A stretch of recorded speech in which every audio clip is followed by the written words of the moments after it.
Story time audio ബുക്സിലേക്ക് എല്ലാവർക്കും സ്വാഗതം. കമലാ ഗോവിന്ദ് എഴുതിയ നോവൽ അധീന. അവതരണം സിന്ധു അശോക്. ഞാൻ പറഞ്ഞതിനെ ധിക്കരിച്ച് ഇനി എന്തെങ്കിലും കേൾക്കുകയോ അറിയുകയോ ചെയ്താൽ അറിയാലോ നിനക്ക് നിന്റെ ഈ അമ്മയെ. വിജയകുമാരി വിരൽ ചൂണ്ടി താക്കീത് ചെയ്തു. അനന്തു ഒന്നമ്പരന്നു. അമ്മ താക്കീത് ചെയ്യുന്നു, ആദിയോട് മിണ്ടരുതെന്ന്. അവന്റെ കൗമാര ഹൃദയത്തിനുമേൽ ആ താക്കീത് നൊമ്പരം പടർത്തി. എന്തുകൊണ്ടോ അവന്റെ മനസ്സിന്റെ ഉള്ളറയിൽ പെട്ടെന്നൊരു ചിത്രം തെളിഞ്ഞു. തുളുമ്പുന്ന രണ്ട് മനോഹര മിഴികൾ, വിതുമ്പിലിൽ വിറകൊള്ളുന്ന അധരങ്ങൾ, തങ്കത്തിൽ തീർത്തതുപോലെയുള്ള ഒരു കുഞ്ഞുമുഖം. അതുവരെ അനുഭവിക്കാത്ത മധുരതരമായ ഒരു ഉൾച്ചൂടിൽ അവന്റെ ചേതന വിടർന്നു. അവൻ സ്വയം അമ്പരന്നു. ഇതാണോ പുസ്തകങ്ങളിൽ വായിച്ചിട്ടുള്ള പ്രണയം? അവന്റെ അധരങ്ങളിൽ ഒരു നറു പുഞ്ചിരി വിടർന്നു. ആ പുഞ്ചിരി അവൻ അച്ഛനിൽ നിന്നും അമ്മയിൽ നിന്നും ഒളിപ്പിച്ചു. ഈ രഹസ്യം തനിക്കു മാത്രം സ്വന്തം. രമണൻ പാഞ്ഞു തന്നെയാണ് വീട്ടിലേക്ക് ചെന്നത്. അയാളുടെ കാതുകളിൽ ടീച്ചറിന്റെ താക്കീതും ആക്ഷേപവും മാറ്റുലി കൊണ്ടു നിന്നു. മുളച്ചിട്ടേയുള്ളൂ നിന്റെ മോള്. അതിനു മുമ്പേ എന്റെ മോനെ വിളിച്ച് അവൾ വീട്ടിൽ കയറ്റിയെങ്കിൽ എന്താടാ അതീന്ന് മനസ്സിലാക്കേണ്ടത്? ആ വാക്കുകൾ അയാളെ ഭ്രാന്തു പിടിപ്പിച്ചു. വീടിനുള്ളിലേക്ക് അയാൾ ഭ്രാന്തനെ പോലെ പാഞ്ഞു കയറി. അപ്പോൾ അനിയത്തിമാരെ അത്താഴം ഊട്ടുകയായിരുന്നു അധീന. എടീ, സകല ശക്തി സംഭരിച്ച് ആഞ്ഞ് ഒറ്റയടിയായിരുന്നു അയാൾ. അവൾ താഴെ തറയിലേക്ക് വീണു. മൊട്ടേന്ന് വിരിയുന്നതിന് മുമ്പ് നാട്ടുകാരെ കൊണ്ട് അതും ഇതും പറയിക്കാൻ തുടങ്ങിയാലുണ്ടല്ലോ. വീണെടുത്തുനിന്ന് പിടഞ്ഞെണീറ്റ് മിഴിച്ചു നോക്കിയ അധീനയ്ക്ക് നേരെ വിരൽ ചൂണ്ടിക്കൊണ്ട് രമണൻ ചീറി. തെക്കേലെ ആ ചെക്കനുണ്ടല്ലോ അനന്തു, അവനോട് നീ മേലാൽ മിണ്ടിപ്പോകരുത്. ഈ വീട്ടിലും അവൻ വരണ്ട. എന്നെ ധിക്കരിച്ച് നീ ഇനി അവനോട് മിണ്ടിയാലുണ്ടല്ലോ, അസത്തെ കൊന്നുകളയും ഞാൻ. അനന്തുവിനോട് ഇനി മിണ്ടരുത്. അനന്തു ഇനി ഇവിടെ വരരുത്. അധീനയ്ക്ക് അത് രണ്ടും മനസ്സിലായി. അതിന്റെ പിന്നിലുള്ള കാരണമോ അതിന്റെ ഗൗരവമോ അവൾക്ക് മനസ്സിലായില്ല. രമണൻ തന്റെ മുറിയിലേക്ക് കയറി. ബാഗിനുള്ളിൽ നിന്ന് ഒരു പൈന്റ് കുപ്പിയെടുത്ത് തുറന്ന് അയാൾ വായ്ക്കുള്ളിലേക്ക് കമിഴ്ത്തി. അധീന നോക്കുമ്പോൾ ആമിയും ആര്യയും ഡൈനിങ് ടേബിളിന്റെ അരികിലില്ല. ഇരുവരും മുറിയുടെ മൂലയിൽ ഒളിച്ചിരിക്കുകയാണ്, പരസ്പരം കെട്ടിപ്പിടിച്ച്. അധീന അങ്ങോട്ട് ചെന്നു.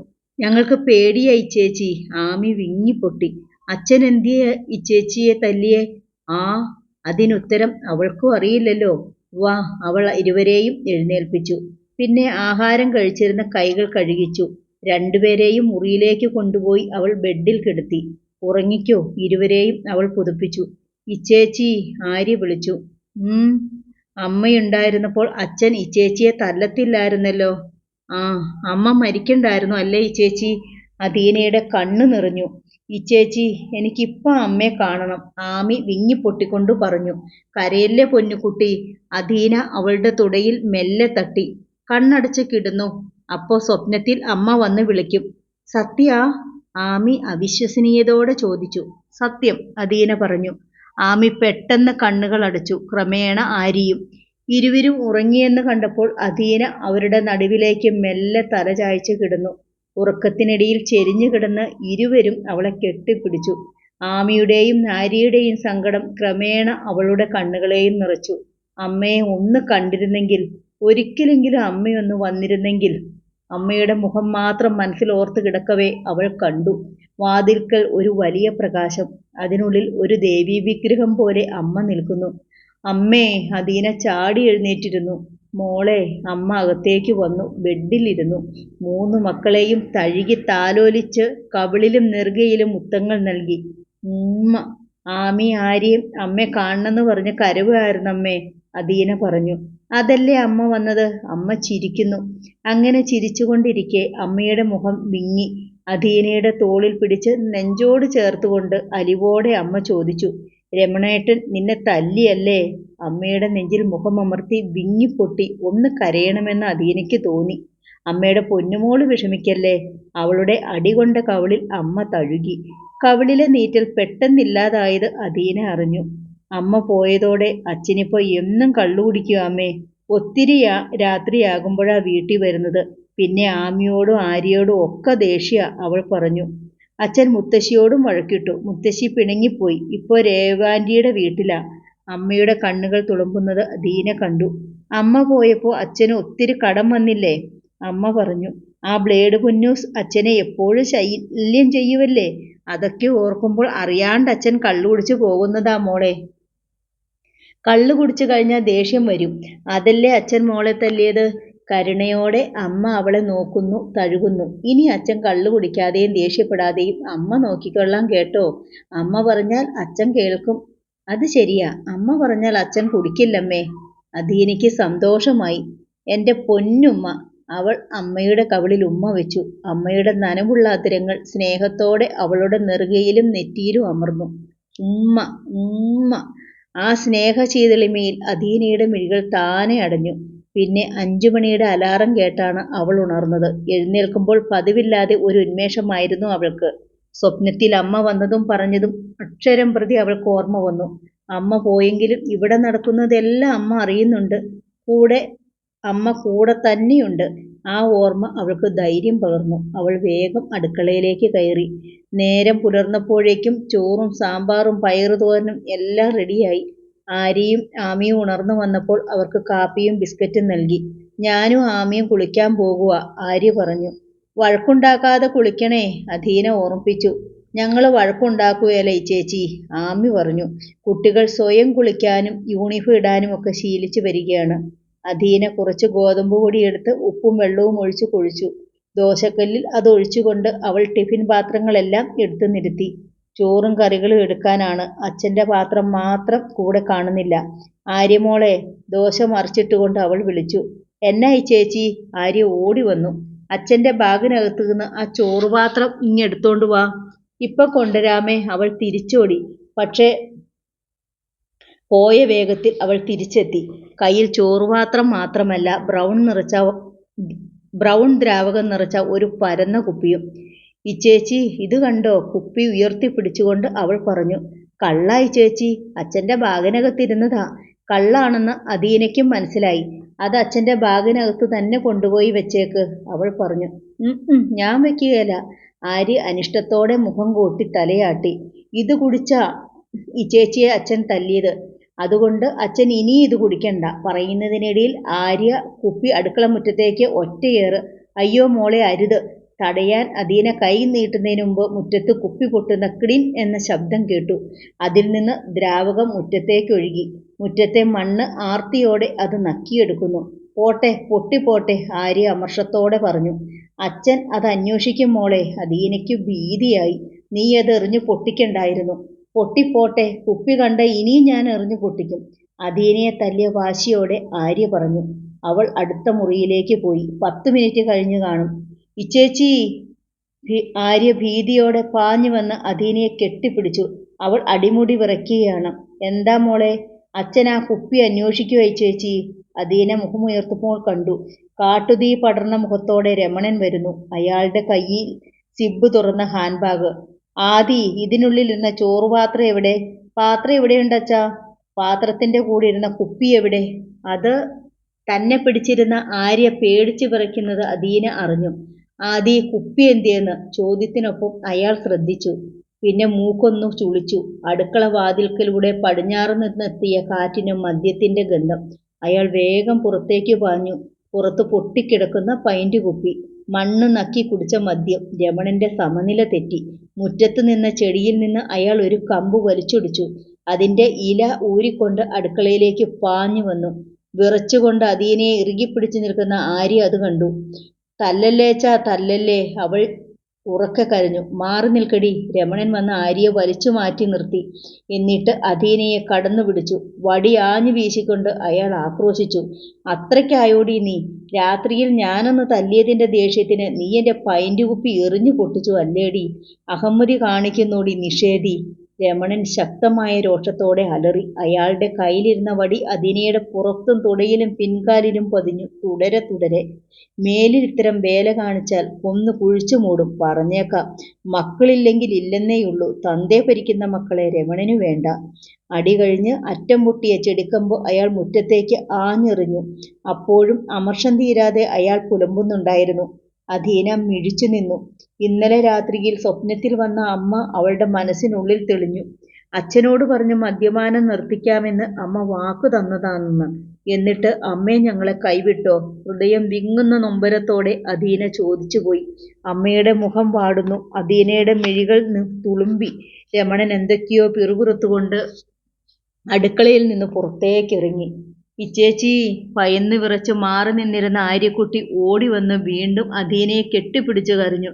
ഞാനാ കുപ്പിയെറിഞ്ഞ്. എന്നിട്ട് അച്ഛൻ അതിന് ഇച്ചേച്ചിയെ തല്ലി. സാരമില്ല മോളെ. അദീന അവളെ തലോടി. അച്ഛൻ ആര്യക്കുട്ടിയെ തല്ലി നോവിച്ചില്ലല്ലോ, അത് മതി. ആര്യയ്ക്ക് എന്തുകൊണ്ടോ സമാധാനമായില്ല. അദീനയുടെ കൈത്തണ്ടയിലും കാലിലും തോളത്തുമൊക്കെയുള്ള തിണർത്ത പാടുകൾ അവൾ പരിശോധിച്ചു. ദേ ഇച്ചേച്ചി, പാട്. ആര്യ പിന്നെയും കരഞ്ഞു. കുളിമുറിയിലെ പൈപ്പിൻ ചുവട്ടിൽ നിന്ന് സ്വയം കുളിക്കുകയായിരുന്നു ആമി. തല നിവർത്തി അവൾ പുറത്തേക്ക് വരുമ്പോഴാണ് ആര്യ കരയുന്നത് കണ്ടത്. എന്തിനാ കരയണത്? ആമി ചോദിച്ചു. ഇച്ചേച്ചിയെ അച്ഛൻ ഒത്തിരി തല്ലിയടി, ആര്യ പറഞ്ഞു. തലേന്ന് രാത്രിയിലും അച്ഛൻ ഇച്ചേച്ചിയെ തല്ലിയത് ആമിയുടെ കുഞ്ഞു മനസ്സിൽ തെളിഞ്ഞു. അച്ഛൻ ചീത്തയാ, ചീത്ത, അവൾ അമർഷത്തോടെ പറഞ്ഞു. അങ്ങനെ പറയല്ലേ പൊന്നുകുട്ടി. അദീന ആമിയുടെ വായടച്ചു കൈ പൊത്തിപ്പിടിച്ചു. അവൾക്ക് തോന്നി നെഞ്ചിനുള്ളിൽ ഒരു മലയോളം സങ്കടം കെട്ടിക്കിടക്കുകയാണെന്ന്. വൈകുന്നേരം സ്കൂൾ വിട്ടപ്പോൾ അദീനയുടെ അടുത്തേക്ക് സ്കൂൾ ബാഗുമായി ആമിയും ആര്യയും ഓടിയെത്തി. പോകായി ചേച്ചി. അദീനയുടെ കൈ പിടിച്ച് അവർ ഗേറ്റിനരികിലേക്ക് നടന്നു. അവർക്കൊപ്പം കൂട്ടുകാരി ബിൻസിയുമുണ്ട്. അവർ ഗേറ്റിന് സമീപം എത്തുമ്പോഴായിരുന്നു ആ വിളി. ആദി! അദീന തിരിഞ്ഞു നോക്കി. ധൃതിയിൽ അവൾക്കരികിലേക്ക് വരികയാണ് അനന്തു. 9B-യിലെ അനന്തു രവീന്ദ്രനല്ലേ അത്? ബിൻസി ചോദിച്ചു. അതെ.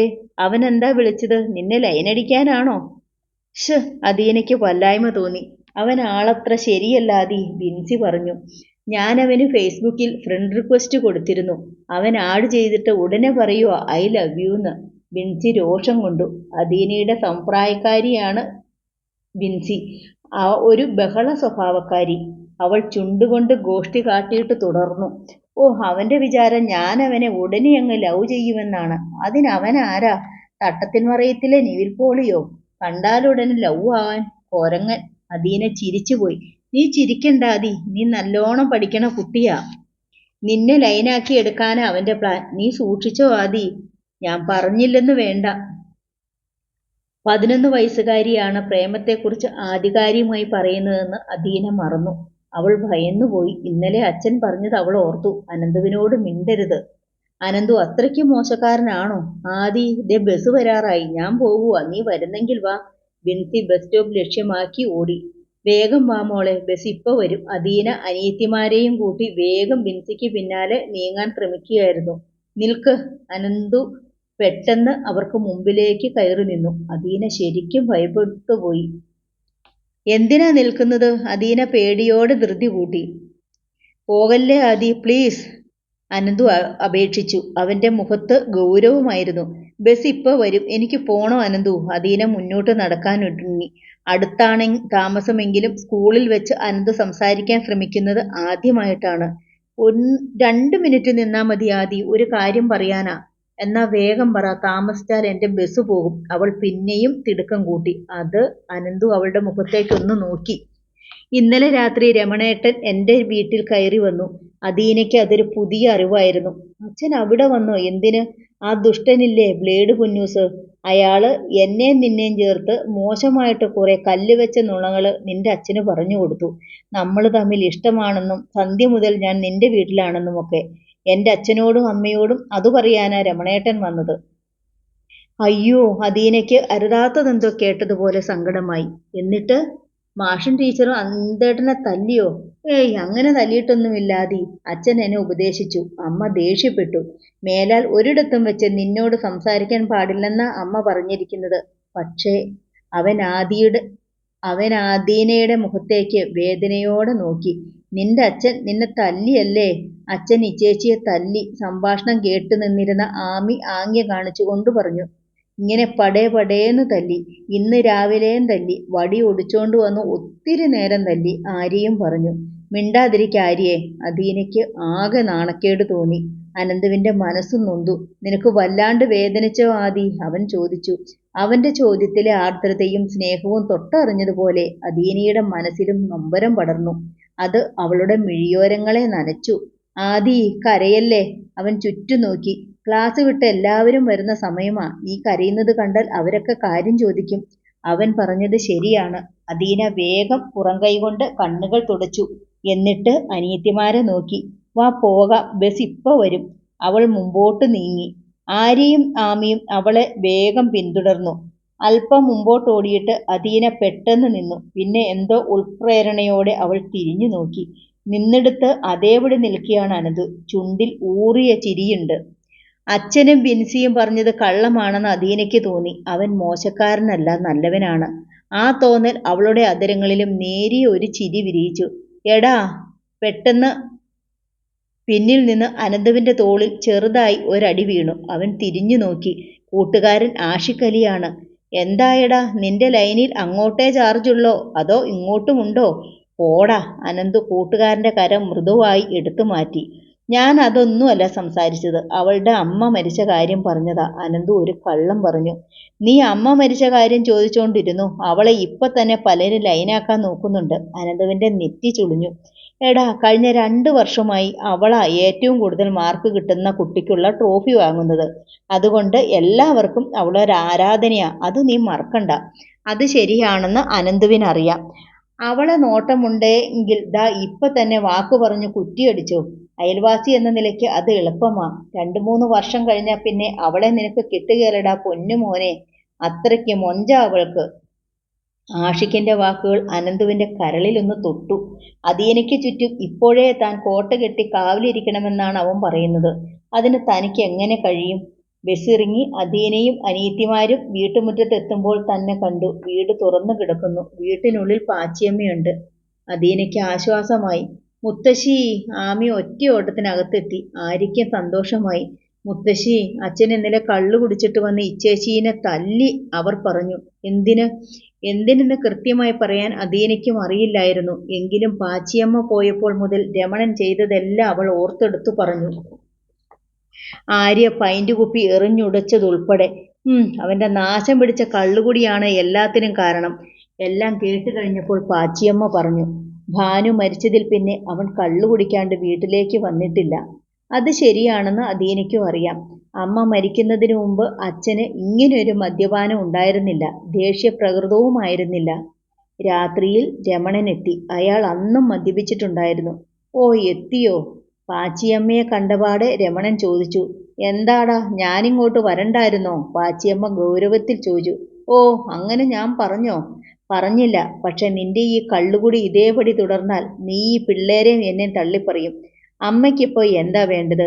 ആ ബ്ലേഡ് പുന്നൂസ് ഇവിടെ വന്ന് ബഹളമുണ്ടാക്കിയെന്ന് പിള്ളേര് പറഞ്ഞു. നീ അയാളുടെ പലിശക്കാശ് കൊടുത്തില്ലായിരുന്നോ? ഇല്ല. അതെന്നാ? എവിടുന്ന് കൊടുക്കും? ചെലവും കഴിഞ്ഞ് എന്റെ കയ്യിൽ മിച്ചമൊന്നുമില്ല. എങ്ങനാടാ മിച്ചമുണ്ടാകുന്നേ? പകലത്തെ ഓട്ടം കഴിഞ്ഞാൽ പിന്നെ നിന്റെ പണി കള്ളുകുടി ഉറക്കവുമല്ലേ? ഞാൻ പിന്നെ എന്നാ ചെയ്യണം? എടാ, തലയ്ക്ക് മീതെ കടമാണ്. അത് വീട്ടിയില്ലെങ്കിൽ ആ പൊന്നൂസ് വന്ന് ഈ വീട് കയ്യേറും. 3 പെൺകുഞ്ഞുങ്ങളെയും കൊണ്ട് കേറിച്ചെല്ലാൻ മറ്റൊരിടമില്ല. അത് നീ മറക്കരുത്. ഞാൻ എന്നാ ചെയ്യണമെന്നാ അമ്മ പറയുന്നേ? സന്ധ്യയ്ക്ക് വണ്ടിയെന്നിറങ്ങിക്കഴിഞ്ഞ് വല്ല ടാക്സിയും എടുത്ത് രാത്രിയിലും ഓട്ടം നടത്തടാ. 1 സെക്കൻഡ് പോലും പാഴാക്കാണ്ട് പണിയെടുത്താൽ വീട് കണ്ടവൻ കൊണ്ടുപോകാണ്ട് കേറിക്കിടന്നുറങ്ങാം. ആണായാൽ പിടിപ്പും ലക്ഷ്യബോധവും വേണം. എന്നാലേ രക്ഷപ്പെടത്തുള്ളൂ. പാച്ചിയമ്മ തറപ്പിച്ചു പറഞ്ഞു. അവരുടെ സംസാരം രമണനിൽ ആദ്യമുണ്ടാക്കിയത് ദേഷ്യമാണ്. എങ്കിലും ഉറങ്ങാൻ കിടക്കുമ്പോൾ അയാൾ അതേക്കുറിച്ച് നല്ലവണ്ണം ആലോചിച്ചു. പിറ്റേന്ന് രാവിലെ ട്രിപ്പിന് മുമ്പായി രമണൻ ഇക്കാര്യം വിജയനോടും പ്രകാശനോടും പറഞ്ഞു. എനിക്ക് പെട്ടെന്ന് കുറെ പണമുണ്ടാക്കണം. പെട്ടെന്ന് പണമുണ്ടാക്കുന്നത് എങ്ങനെയാ രമണേട്ടാ? വിജയൻ ചോദിച്ചു. എങ്ങനെ എന്നത് പ്രശ്നമല്ല വിജയ. എന്തു പണിയായാലും ചെയ്തേ തീരൂ. തലയ്ക്ക് മീതെ കടമാണ്. അത് വരുത്തിവെച്ചത് എന്റെ ഭാനുവിന് വേണ്ടിയാ. അവളുടെ ജീവൻ പിടിച്ചു നിർത്താമെന്ന് കരുതി. പക്ഷെ എല്ലാം ഇട്ടെറിഞ്ഞ് അവൾ പോയി. എനിക്ക് മിച്ചം കടം മാത്രം. ഓർക്കുമ്പോൾ തലയ്ക്ക് ഒരുതരം പെരുപ്പാണ് വിജയ. ആർക്കായാലും അത് ഉണ്ടാകും രമണേട്ടാ, വിജയൻ പറഞ്ഞു. ഈ അവസ്ഥയിൽ നിന്ന് രക്ഷപ്പെടാനാ വിജയ ഞാൻ മദ്യത്തെ കൂട്ടുപിടിക്കുന്നത്. പക്ഷെ എന്നിട്ടും എന്റെ നിയന്ത്രണം വിട്ടുപോകുന്നു. അമ്മയുമായി വഴക്കുണ്ടാക്കി. നിസാര കാര്യങ്ങൾക്കും കുട്ടികളോട് ദേഷ്യപ്പെട്ടു. കഴിഞ്ഞ ദിവസം ഞാൻ എന്റെ അദീനമോളെ ഒരുപാട് തല്ലി. രമണൻ സങ്കടത്തോടെ തല കുനിച്ചു. ഛേ, വിജയൻ അയാളെ ശാസിച്ചു. തലയ്ക്ക് മീതെ കടം വന്നതിനും ഭാനുചേച്ചി മരിച്ചുപോയതിനും ആ കുഞ്ഞുങ്ങൾ എന്ത് പിഴച്ചു? കഷ്ടം. എന്റെ മക്കൾക്ക് എന്നെ ജീവനായിരുന്നു വിജയ മുമ്പ്. ഇപ്പോൾ എന്നെ കാണുന്നതേ അവർക്ക് ഭയമായിരിക്കുന്നു. അതൊക്കെ മാറും രമണേട്ടാ, വിജയൻ പറഞ്ഞു. കുഞ്ഞുങ്ങളല്ലേ, അവരെ സ്നേഹിച്ചാൽ മതി. അവരുടെ പേടി മാറും. അവരെല്ലാം മറക്കും. അതെ, അവരെല്ലാം മറക്കണം. എനിക്ക് അവരെ സ്നേഹിക്കണം. അവരെന്നെയും സ്നേഹിക്കണം, രമണൻ പുലമ്പി. ഭാനുവിന്റെ വേർപാട് അറിയിക്കാതെ എനിക്ക് അവരെ വളർത്തണം. അതിന് സാധിക്കണമെങ്കിൽ എനിക്ക് ആദ്യം ആ കടം വീട്ടണം. വീട്ടിയേ മതിയാവൂ. അത് ശരിയാ. വണ്ടിയിൽ നിന്ന് ഇറങ്ങിക്കഴിഞ്ഞുള്ള നൈറ്റ് ഓട്ടമാ ഞാൻ ഉദ്ദേശിക്കുന്നത്. സാധാരണ ടാക്സി ഓട്ടം നടത്തിയാൽ എന്ത് കിട്ടാനാ? എനിക്കത് പോരാ, രമണൻ പറഞ്ഞു. എന്താ, വല്ല കള്ളക്കടത്തും നടത്താനാണോ രമണേട്ടന്റെ ഉദ്ദേശം? കള്ളക്കടത്തെങ്കിൽ അങ്ങനെ, അല്ലെങ്കിൽ അതുപോലെ എന്തെങ്കിലും. എനിക്ക് പണം കിട്ടണം. പക്ഷെ എന്തു പണിയും ചെയ്യുമെങ്കിൽ ഒരു നൈറ്റോട്ടം ഞാൻ തരാം. സംഭാഷണം കേട്ടുകൊണ്ടിരുന്ന പ്രകാശൻ ശബ്ദം താഴ്ത്തി പറഞ്ഞു. പണം സാധാരണ ഓട്ടത്തിന്റെ 4 ഇരട്ടി കിട്ടും. പക്ഷേ വേണോ എന്ന് ആലോചിച്ചിട്ടേ കേസ് ഏൽക്കാവൂ. എന്ത് കേസ്? രമണൻ ചോദിച്ചു. ഒരു സുന്ദരിയെ രാത്രി എത്തേണ്ടിടത്ത് എത്തിക്കണം, പിന്നെ തിരിച്ചു കൊണ്ടുചെന്നാക്കണം. ഛേ, അത് വേണ്ട രമണേട്ട, വിജയൻ പറഞ്ഞു. അതൊന്നും നമ്മളെപ്പോലുള്ളവർക്ക് പറ്റിയ പണിയല്ല. ശരിയാ, നമ്മളെപ്പോലുള്ളവർക്ക് പറ്റിയ പണിയല്ല, രമണൻ അത് ആവർത്തിച്ചു. പക്ഷെ ഞാൻ ഈ പണി ഏറ്റെടുക്കും. എനിക്ക് പണം വേണം, കടം വീട്ടണം, ജീവിക്കണം, കുഞ്ഞുങ്ങളെ നല്ല നിലയിൽ വളർത്തണം. രമണേട്ടാ, ഇത് റിസ്ക് ആണ്, വിജയൻ ഓർമ്മിപ്പിച്ചു. റിസ്ക്കുള്ള പണി ചെയ്യുന്നത് ഒരു ത്രില്ലല്ലേ വിജയ? രമണൻ പ്രകാശന് നേരെ തിരിഞ്ഞു. പറ, എവിടെയാ നീ പറഞ്ഞ സുന്ദരി? റെയിൽവേ കോളനിക്കപ്പുറത്താണ്. തള്ള നാടകനടിയായിരുന്നു. ഒരു മോളേയുള്ളൂ. ഏതോ സീരിയലിൽ മുഖം കാണിച്ചിട്ടുള്ള പാർട്ടിയാ. പേര് റീമ. വണ്ടിയൊക്കെ ഞാൻ ഏർപ്പാട് ചെയ്തോളാം. രമണേട്ടൻ ഞാൻ പറയുന്ന സ്ഥലത്ത് എത്തിയാൽ മാത്രം മതി, പ്രകാശൻ പറഞ്ഞു. അത് ഞാൻ ഏറ്റു, രമണൻ സമ്മതിച്ചു. രമണേട്ടാ, സൂക്ഷിക്കണേ. ആരേലും കണ്ടുപിടിച്ചാൽ ജന്മം പോക്കാണേ, വിജയൻ പറഞ്ഞു. വിജയേട്ടൻ രമണേട്ടനെ പേടിപ്പിക്കാതെ, പ്രകാശൻ പറഞ്ഞു.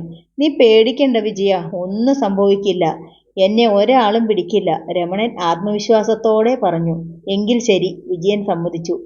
രാത്രി 10:30. ഒരു വെള്ള AC സ്വിഫ്റ്റ് ഡിസയർ കാറാണ് പ്രകാശൻ ഏർപ്പാട് ചെയ്തിരുന്നത്. രമണൻ ആ വണ്ടിയുമായി റെയിൽവേ കോളനിക്കപ്പുറത്തെ ഇടറോളിൽ കാത്തുകിടന്നു. തലയിലൂടെ ഷാൾ വലിച്ചിട്ട ഒരു സ്ത്രീരൂപം ഇരുട്ടിന്റെ മറവ് പറ്റി വന്ന് ഡോർ തുറന്ന് വണ്ടിയിലേക്ക് കയറിയിരുന്നു. പോകാം, അവൾ പറഞ്ഞു. എങ്ങോട്ടാ? അവൾ സ്ഥലം പറഞ്ഞു. രമണൻ ഉത്സാഹത്തോടെ വണ്ടി വിട്ടു. ടൗൺ കടന്ന് ഒരു വലിയ വീടിന്റെ തുറന്നിട്ട ഗേറ്റിലൂടെ ഉള്ളിലേക്ക് കയറിയാണ് കാർ നിന്നത്. റീമ ഇറങ്ങി അകത്തേക്ക് പോയി. രമണൻ കാറിൽ തന്നെ ഇരുന്നു. അവൾ ഇറങ്ങി വരാൻ സമയമെടുക്കും, ഒന്നുറങ്ങാൻ സമയമുണ്ട്. അയാൾ ഡാഷ്ബോർഡിൽ കരുതിയിരുന്ന പൈന്റ് കുപ്പി എടുത്ത് മദ്യം വായിലേക്ക് കമിഴ്ത്തി. പിന്നെ സീറ്റും പിന്നിലേക്ക് മലർത്തി നീണ്ടി നിവർന്ന് കിടന്നു. സുഖകരമായ ഒരു ഉറക്കം. 3 മണി കഴിഞ്ഞിട്ടുണ്ടാകും. വിൻഡോ ഗ്ലാസിൽ തട്ടുന്ന ശബ്ദം കേട്ട് അയാൾ ഉണർന്നു. റീമ ബാക്ക് സീറ്റിലേക്ക് വീണ്ടും കയറി. ബാഗ് തുറന്ന് കുറെ നോട്ടുകൾ മുൻസീറ്റിലേക്ക് നീട്ടി. ദാ കൂലിയും പാറ്റിയും എല്ലാം ഉണ്ട്, അവൾ പറഞ്ഞു. നാളെയും ഓട്ടമുണ്ട്, വരണം. ശരി. രമണൻ നോട്ടുകൾ നോക്കി. 1000-ന്റെ 5 എണ്ണം. 3-4 മണിക്കൂർ കൊണ്ട് 5000 രൂപ.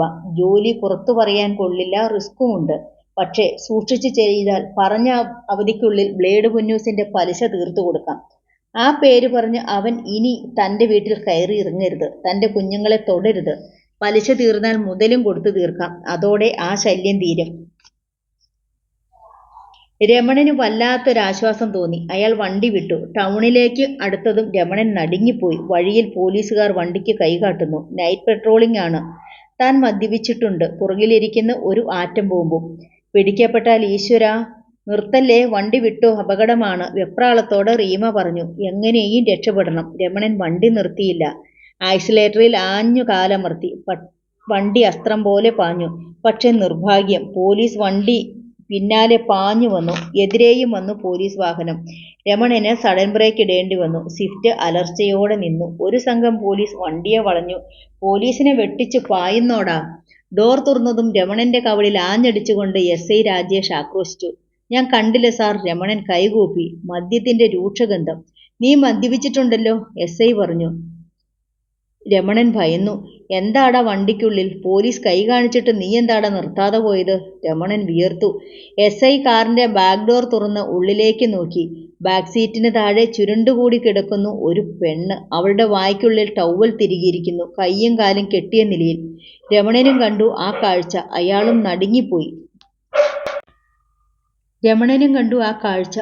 നടുങ്ങിപ്പോയി. റീമയ്ക്ക് എന്തു പറ്റി?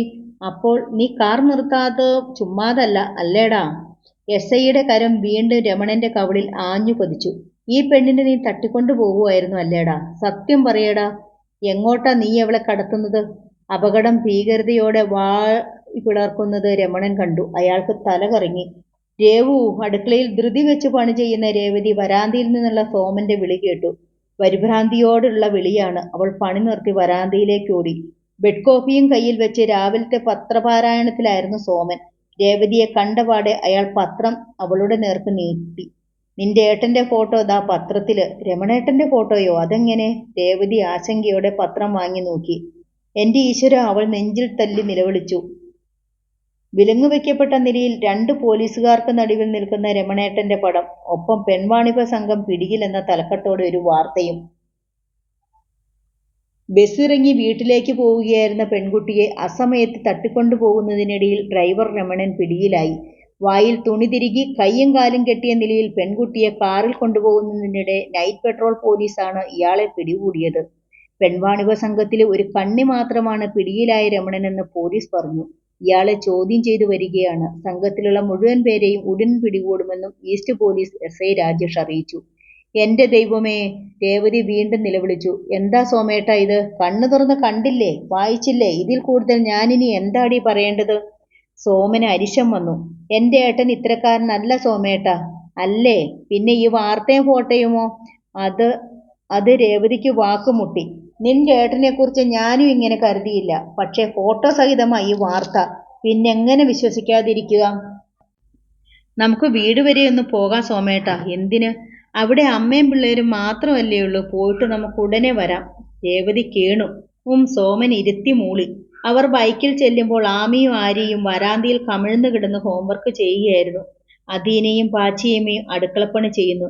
ഇതെന്താ രണ്ടാളും ഇത്ര അതിരാവിലെ? കേറി വാ, പാച്ചിയമ്മ പറഞ്ഞു. അത് രമണേട്ടൻ. അത്രയും പറഞ്ഞ് രേവതി നിർത്തി. അച്ഛൻ ഇന്നലെ വന്നില്ല ആന്റി, അദീന പറഞ്ഞു. രാത്രിയിൽ ഏതോ ഓട്ടം കിട്ടിയെന്നും താമസിച്ചേ വരുമെന്നും വിളിച്ചു പറഞ്ഞായിരുന്നു, പാച്ചിയമ്മ പറഞ്ഞു. രേവതി ശ്രദ്ധിച്ചു. പത്രക്കാരൻ രാവിലെ ഇട്ടിട്ട് പോയ പത്രം മടക്കു പോലും നിവർത്താതെ കിടക്കുന്നു. ഇവിടെ ആരും ഒന്നും അറിഞ്ഞിട്ടില്ല. രേവതി പത്രമെടുത്ത് നിവർത്തി പാച്ചിയമ്മയുടെ കയ്യിൽ കൊടുത്തു. അമ്മ, ഇതൊന്ന് വായിച്ചേ. എന്നതാടി ഇത്? വന്ന ഉടനെ നീ എന്തിനാ എന്നെക്കൊണ്ട് പത്രം വായിപ്പിക്കുന്നേ? ചുളഞ്ഞ നെറ്റിയോടെ പാച്ചിയമ്മ ചോദിച്ചു. എങ്കിലും കണ്ണട എടുത്തു വെച്ച് അവർ പത്രത്തിലേക്ക് നോക്കി. അയ്യോ, എന്നതാ ഇത്? രമണനല്ലേ ഈ ഫോട്ടോയില്? പാച്ചിയമ്മ നിലവിളിയോടെ നെഞ്ചത്ത് കൈവച്ചു. അച്ഛന്റെ ഫോട്ടോ പത്രത്തിലോ? അദീന ആ പത്രം പിടിച്ചു വാങ്ങി. അവൾ ആ ഫോട്ടോ കണ്ടു, വാർത്ത വായിച്ചു. അവളുടെ കുഞ്ഞു മനസ്സിൽ ഒരു ഇടി മുഴങ്ങി. കുറെ നാളായി പത്രത്തിൽ നിരന്തരമുള്ള വാർത്ത. ടിവിയിലും എന്നും ഇത്തരമുള്ള വാർത്തകളാണ്. സ്കൂൾ കുട്ടികളും ടീച്ചേഴ്സും ഇങ്ങനെയുള്ള വാർത്തകളെക്കുറിച്ച് അറപ്പോടെ പറയാറുണ്ട്. അത്തരം വൃത്തികെട്ട ഒരു കാര്യം അച്ഛൻ ചെയ്തിരിക്കുന്നു. അവളുടെ കണ്ണുകൾ നിറഞ്ഞു തുളുമ്പി. രേവതിയുടെ ആങ്ങള ഇത്രയ്ക്ക് തരംതാണ മനുഷ്യനാണെന്ന് ഞാൻ കരുതിയില്ല. ഛേ, സോമൻ വെറുപ്പോടെ പറഞ്ഞു. ഇനി മനുഷ്യരുടെ മുഖത്ത് എങ്ങനെ നോക്കും? സോമ, എന്റെ മോനൊരബദ്ധം പറ്റിയതായിരിക്കുമെടാ, പാച്ചിയമ്മ കരച്ചിലോടെ പറഞ്ഞു. നീ ഒന്ന് ചെല്ല്. പോലീസുകാർ അവനെ വല്ലാണ്ട് ഉപദ്രവിക്കും. എങ്ങനെയാലും നീ അവനെ രക്ഷിക്ക്. അമ്മ വേറെ വല്ല കാര്യവും പറയേ, സോമൻ കടുത്ത സ്വരത്തിൽ പറഞ്ഞു. പെണ്ണുകേസാ, ജാമ്യം പോലും കിട്ടുകയില്ല. ആരെയും അന്വേഷിച്ച് ചെന്നാലേ ചെല്ലുന്നവനും ചിലപ്പോൾ അകത്താകും. അതിനെന്നെ കിട്ടുകയില്ല. സോമൻ ധൃതിയിൽ മുറ്റത്തേക്ക് ഇറങ്ങി. രേവതി! പാച്ചിയമ്മയുടെയും കുട്ടികളുടെയും അരികിൽ നിൽക്കുകയായിരുന്ന രേവതിയുടെ നേർക്ക് സോമൻ നോക്കി. നീ വരുന്നോ, അതോ ആങ്ങളെ രക്ഷിക്കാൻ പോകുവാണോ? ഞാൻ എങ്ങനെയാ ആങ്ങളെ രക്ഷിക്കുന്നത്? രേവതി കൈ മലർത്തി. ഞാനും വരുവാ. അവൾ മുറ്റത്തേക്ക് ഇറങ്ങി. അവരുടെ ബൈക്ക് അകന്നു പോയപ്പോൾ പാച്ചിയമ്മ സങ്കടത്തോടെ തലയിൽ കൈവച്ചു. എന്റെ ദൈവങ്ങളെ, ഞാനിനി എന്നതാ ചെയ്യുന്നേ? ആരുണ്ട് എന്റെ രമണനെ രക്ഷിക്കാൻ? അച്ഛൻ വലിയ അപകടത്തിലാണ്. അദീനയ്ക്ക് മനസ്സിലായി. ഒരാൾക്കും അച്ഛനെ രക്ഷിക്കാനാവില്ലേ? എത്ര വലിയ തെറ്റ് ചെയ്താലും അച്ഛൻ തൻ്റെ അച്ഛനല്ലേ? പോലീസുകാർ അച്ഛനെ ഒരുപാട് ഉപദ്രവിക്കും. അതിൽ നിന്ന് അച്ഛനെ രക്ഷപ്പെടുത്താൻ ആരുണ്ട്? സ്നേഹമുള്ള ഒരു മുഖം അദീനയുടെ മുന്നിൽ വിഴിവോടെ തെളിഞ്ഞു വന്നു. അനന്തു. സ്കൂളിലെത്തിയിട്ട് അദീന ക്ലാസ്സിൽ കയറാതെ മുറ്റത്ത് തന്നെ നിന്നു, സ്കൂൾ ബസ് വരുന്നതും കാത്ത്. ബസ് വന്നു നിന്നു. അനന്തു ഇറങ്ങി. അനന്തേട്ടാ, അദീന വേഗം അവന്റെ അടുത്തേക്ക് ചെന്നു. എന്റെ അച്ഛൻ. അവളുടെ കണ്ണുകൾ തുളുമ്പുന്നുണ്ടായിരുന്നു. വിവരം ഞാനും പത്രത്തിൽ വായിച്ചു. അനന്തുവിന്റെ സ്വരത്തിൽ ഗൗരവമുണ്ടായിരുന്നു. രമണേട്ടൻ ഇത്രയ്ക്ക് ചീത്തയാണെന്ന് ഞാൻ അറിഞ്ഞിരുന്നില്ല ആദി. ഛേ, അനന്തു അങ്ങനെ വെട്ടിത്തുറന്നു പറയുമെന്ന് അവൾ ഓർത്തില്ല. അവൾക്ക് കരച്ചിൽ വന്നു. അച്ഛനെ രക്ഷിക്കാൻ ആരുമില്ല അനന്തേട്ടാ, അവൾ കേണു. അനന്തേട്ടൻ രവീന്ദ്രൻ മാഷോട് ഒന്ന് പറയാമോ എന്റെ അച്ഛനെ രക്ഷിക്കാൻ? അയ്യേ, ഞാനിക്കാര്യം മിണ്ടിപ്പോയാൽ അച്ഛനും അമ്മയും കൂടി എന്നെ കൊല്ലും. അച്ഛനെ രക്ഷിക്കാൻ ഇനി ആരുമില്ലെന്ന് അധീനയ്ക്ക് തോന്നി. കരച്ചിൽ ഒതുക്കിക്കൊണ്ട് ക്ലാസ്സിലേക്ക് കയറുമ്പോൾ അവളെ സഹപാഠികൾ വളഞ്ഞു. നിന്റെ അച്ഛന്റെ ഫോട്ടോ ഞങ്ങൾ ഇന്ന് പത്രത്തിൽ കണ്ടു. നല്ല ഉഗ്രൻ ഫോട്ടോ. മന്ത്രിമാരെ പോലെയാ. പോലീസ് അകമ്പടിയുമുണ്ട്. അവർ പരിഹസിച്ചു. എടി പെൺപിള്ളേരെ, അദീനയുടെ അടുത്ത് നിൽക്കുന്ന പെൺകുട്ടികളോട് ചില ആൺകുട്ടികൾ പറഞ്ഞു. ആദിയുടെ അച്ഛന്റെ മുമ്പിലെങ്ങും ചെന്ന് നിന്നേക്കല്ലേ. അയാള് കണ്ടാൽ പിടിച്ചു കെട്ടിക്കൊണ്ടുപോയി വാണിഭ സംഘത്തിന് വിറ്റുകളയും.